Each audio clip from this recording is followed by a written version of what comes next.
நரசிம்ம அவதாரம் என்பது மகாவிஷ்ணுவின் 4வது அவதாரமாகும். இது மிகவும் உக்கிரமான மற்றும் பக்தர்களை உடனடியாக காக்கும் அவதாரமாக புகழப்படுகிறது. நரசிம்மர் உருவம், அதாவது சிங்கத்தின் தலை, கோபமான கண்கள், மனித உடல் கொண்ட உருவம். இவர் திடீரென தோன்றிய அவதாரம் என்பதால் மற்ற அவதாரங்களைப் போல பிறப்பு எடுக்காமல் தூணிலிருந்து வெளிப்பட்டார். முனிவர் கஷ்யபருக்கும் திதிக்கும் பிறந்த இரு சகோதரர்கள் இரண்யாக்ஷன், இரண்யகசிபு. மிக பழங்காலத்தில் வைகுண்டத்தில் மகாவிஷ்ணுவின் வாசலை காவல் காக்கும் ஜயன் மற்றும் விஜயன் என்ற இரு துவாரபாலகர்கள் இருந்தனர்.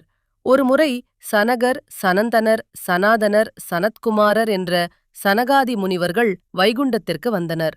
அவர்களை சிறுவர்கள் என்று எண்ணி ஜய விஜயர்கள் தடுத்தனர்.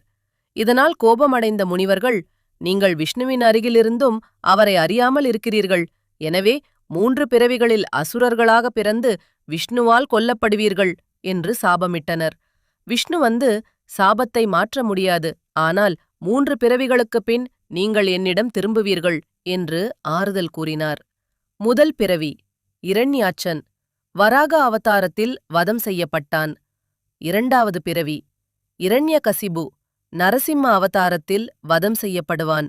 3வது ராவணன், கும்பகர்ணன், ராம அவதாரத்தில் வதம். முன்பு 2 அசுர சகோதரர்கள் இருந்தனர், இரண்யாக்ஷன் மற்றும் இரண்யகசிபு, இரணியன்.